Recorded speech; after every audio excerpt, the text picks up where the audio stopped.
So if God were to write you a letter today, what would God say? Hey friends, it's Pastor Mike from Fellowship Church. Always enjoy connecting with you. Hope you're doing well. Hope you know that we love you. We're praying for you again. That question for you all over. If God were to write a letter to you today, what would God say? Now, you might find this a little bit strange, but there was a time when people communicated by writing letters back and forth.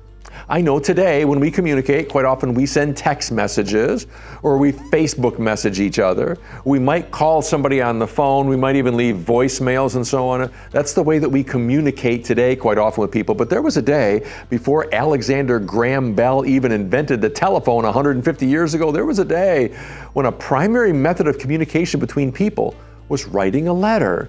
Now, can you imagine someone actually sitting down with pencil and paper today and laboriously cranking out some thoughts in a letter form, put it in an envelope, stick a stamp on it, and put it in the mail? We just don't do things like that anymore today.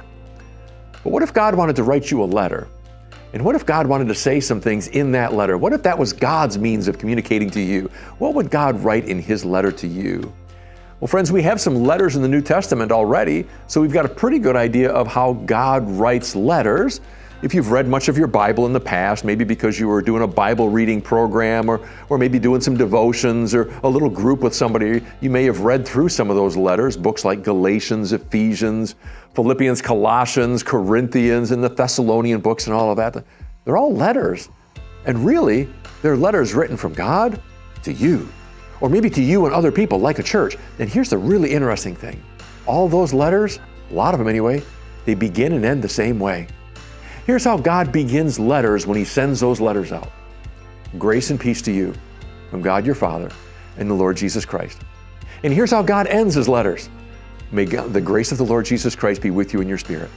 Isn't that kind of interesting? That of all the ways that God could begin and end a letter, God always begins with grace and with peace.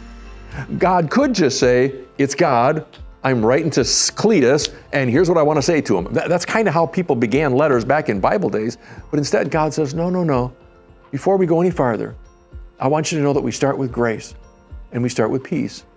Why? Because there are some things in some of those letters that if you went back and read that portion of your Bible today, you would say, ouch, that kind of hurts a little bit.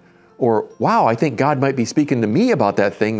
That might require me to look inward and actually make some changes in my life. Some of those letters have some pretty harsh truths in them, and God knew that you and I would say, wow, God, you're really kind of hitting me hard on that one.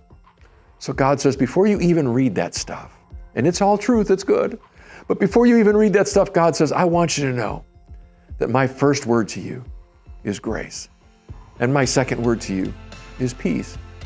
Now, what's grace? Well, grace is God's unconditional affirmation and acceptance. That's what grace is. When I think of a picture of grace, I just think of God with His arms open to all of us, regardless of whether you're having a great season of life or a not so good season of life, regardless of what you've done. God says, my first word to you is grace. I accept you in, I welcome you in, and now I have things I want to say to you. And after God has said all the things God wants to say, hey, last thought I want to share with you, I still give you grace. I still give you peace. So friends, if God was going to write a letter to you, just know for sure that regardless of what God wanted to say in the middle of that letter, regardless of what the meat of the letter looked like, God always begins with grace, and He always begins with peace. And God always ends those letters with grace as well. His first word to you and His last word to you is, hey, I accept you, I affirm you, and it's unconditional. You don't earn it and you can't lose it. Grace and peace to you. Friends, may you live by God's grace and peace today.